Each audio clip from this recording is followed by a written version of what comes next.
DPW crews have been out in full force since the very early morning hours working to clear the major roads. But the biggest trouble they've had is with the side streets. Crews say many people are leaving their cars parked on the street, and it's making it pretty difficult for the plows to do their job. Happening right now, our Sarah Beth Ackerman joins us live in Syracuse with more on the parking problems and the rules. Sarah Beth.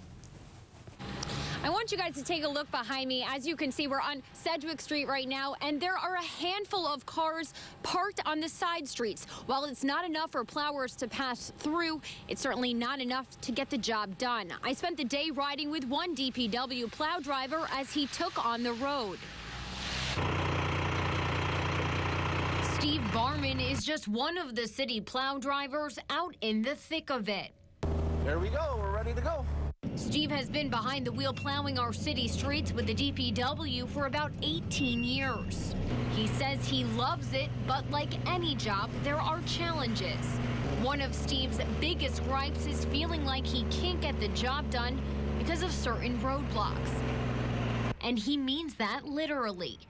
Cars parked on side streets make it almost impossible to pass through, let alone push the snow. That's one thing in here you got to be well alert in a plow, because you don't. Not only do you have cars, sometimes you got people walking the road. See, you got guys in the street.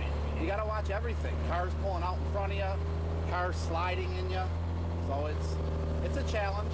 If you take a look here, Steve managed to squeeze between these two cars, but he's not able to fully clean up the street because the cars are just in the way.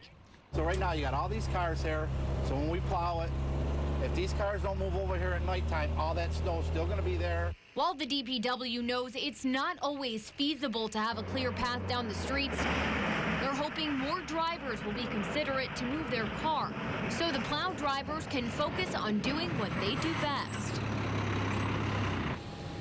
Now imagine if there was another row of cars on the opposite side of the street, which in fact we did see today. It makes it almost impossible for them to get through.